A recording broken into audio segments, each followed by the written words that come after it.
इस समय की सबसे बड़ी न्यूज सऊदी अरब और भारत को लेकर आ रही है और ये न्यूज अपडेट क्रूड ऑयल से लिंक्ड है। इस वीडियो में हम डिस्कस करेंगे कि किस तरह से भारत की जो क्रूड ऑयल की डील्स हैं वो सऊदी अरब के ऑयल रिवेन्यू के ऊपर कितना बड़ा इंपैक्ट डाल रही हैं और उसके कारण सऊदी अरब को कई बिलियन डॉलर्स का आर्थिक नुकसान झेलने को मिल चुका है। इसके साथ हम ये भी बात करेंगे कि अभी कुछ ही महीने पहले भारत ने सऊदी अरब को कोई राय दी थी, लेकिन सऊदी अरब ने भारत का खिलाफ जाकर भारत का मजाक उड़ाकर भारत की बात मानने से इनकार कर दिया था और ये भारत की बात ना मानने का नतीजा है कि आज की डेट में सऊदी अरब को इतना बड़ा नुकसान हो रहा है। लेकिन ये सब डिस्कस करने से पहले अगर आपको इन दिनों YouTube के ऊपर हमारी सभी वीडियोस की नोटिफिकेशन नहीं मिल पा रही है तो हमने आपके लिए एक टेलीग्राम ग्रुप की शुरुआत की है जिसका लिंक इस वीडियो के डिस्क्रिप्शन में है। हम जब भी YouTube के ऊपर कोई वीडियो पोस्ट करते हैं उसकी नोटिफिकेशन आपको मिले ना मिले, लेकिन हम टेलीग्राम ग्रुप में जाकर वहाँ पर जरूर अपडेट करते हैं, इसलिए इस वीडियो के डिस्क्रिप्शन में जाकर हमारे टेलीग्राम ग्रुप को ज्वाइन कर लें। अब सऊदी अरब को लेकर एक और बड़ी बैड न्यूज निकल कर आ रही है। सबसे पहले तो अभी कुछ ही दिनों पहले IMF यानी कि इंटरनेशनल मॉनेटरी फंड ने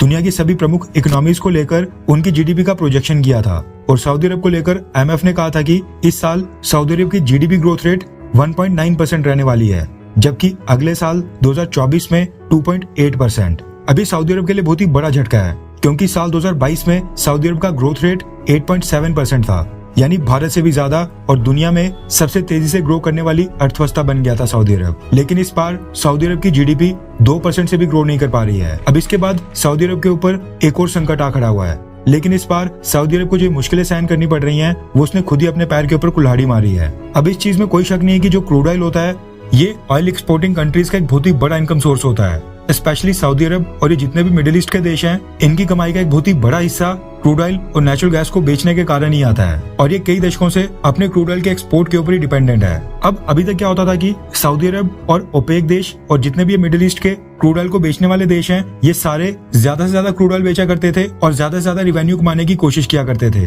यानी जितना ज्यादा क्रूड ऑयल ये बेचते थे इनकी उतनी ज्यादा कमाई हुआ करती थी और क्रूड ऑयल के मार्केट रेट को ये मैनिपुलेट नहीं किया करते थे। लेकिन पिछले 3-4 सालों से क्या देखने को मिल रहा था कि सऊदी अरब ओपेक के बाकी देशों को भी एक नए मॉडल के ऊपर शिफ्ट करने की कोशिश कर रहा था। अब क्योंकि सऊदी अरब ओपेक देशों में सबसे ज्यादा क्रूड ऑयल की प्रोडक्शन करता है, इसलिए मिडिल ईस्ट के जितने भी ऑयल प्रोड्यूसिंग कंट्रीज हैं यानी ऑयल प्रोड्यूस करने वाले देश हैं ये सारे सऊदी अरब की बात भी मानते हैं और ओपेक को सऊदी अरब ही लीड करता है। और सऊदी अरब क्या कर रहा था कि पिछले 3-4 सालों से क्रूड ऑयल की प्रोडक्शन में काफी बड़े बड़े कट करके मार्केट के अंदर क्रूड ऑयल की सप्लाई को लिमिट कर रहा था। अब इस नए मॉडल से क्या होता था कि जब मार्केट के अंदर क्रूड ऑयल कम आता था तो डिमांड काफी ज्यादा बढ़ जाती थी, जिसके कारण इंटरनेशनल मार्केट में क्रूड ऑयल के प्राइसेस काफी ज्यादा रहते थे। लेकिन अब सऊदी अरब का ये मॉडल भी पूरी तरह से फेल हो गया है। रेफरेंस के लिए आपकी स्क्रीन के ऊपर फर्स्ट पोस्ट के आर्टिकल का भी स्क्रीनशॉट है। दरअसल खबर निकल कर आ रही है कि सऊदी अरब क्रूड ऑयल को एक्सपोर्ट करके यानी क्रूड ऑयल को बेचकर जो पैसा कमाया करता था उसमें इतनी बड़ी गिरावट देखने को मिली है कि वो सितंबर 2021 के लेवल के ऊपर आ गया है।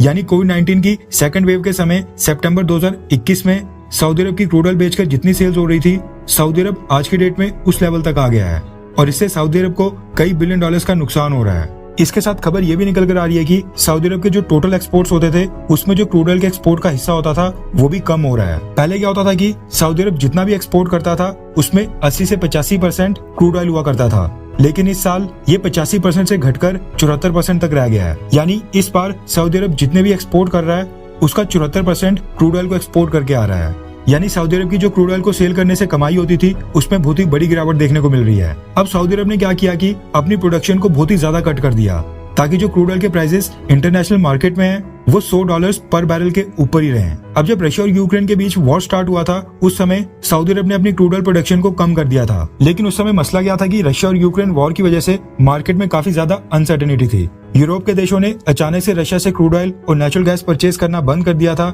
उसके बाद सारे के सारे ऑर्डर्स सऊदी अरब और ये जितने भी मिडिल ईस्टर्न कंट्रीज हैं इनके पास जा रहे थे और इसी वजह से जो डिमांड और सप्लाई के बीच में थोड़ा मिसमैच हो रहा था उसके कारण इंटरनेशनल मार्केट में क्रूड ऑयल के प्राइसेस काफी ज्यादा बढ़ गए थे और उसका सऊदी अरब ने काफी ज्यादा फायदा उठाया। और एक समय तो ऐसा आ गया था जब इंटरनेशनल मार्केट में क्रूड ऑयल के प्राइसेस $120 पर बैरल के भी ऊपर चले गए थे। अब सऊदी अरब ने क्या करना स्टार्ट कर दिया कि इसी स्ट्रेटेजी के ऊपर चलना स्टार्ट कर दिया और ओपेक के देशों से कहा कि वो इसी तरह से क्रूड ऑयल की प्रोडक्शन में इतने बड़े बड़े कट करते रहेंगे ताकि जो क्रूड ऑयल का प्राइस है वो मार्केट में $100 पर बैरल के ऊपर ही रहे। इससे होगा क्या कि सऊदी अरब के जो ऑयल रिजर्व्स हैं वो भी कम खर्च होंगे, यानी उसको कम ऑयल की प्रोडक्शन करनी पड़ेगी जबकि उसको रेट बहुत ही अच्छा मिलता रहेगा। लेकिन जो सऊदी अरब ने प्लान किया था वो उसके मुताबिक बिल्कुल नहीं हुआ। हुआ ये कि रशिया यूक्रेन वॉर और पहले कोविड-19 की वजह से दुनिया भर में जो इकोनॉमिक एक्टिविटीज हो रही थी उसमें स्लो डाउन देखने को मिला। अब जब ग्लोबल स्लो डाउन आ गया और कोविड-19 से दुनिया के बाकी देश रिकवरी नहीं कर पा रहे थे, तो इसके कारण क्या हुआ कि क्रूड ऑयल की जो डिमांड है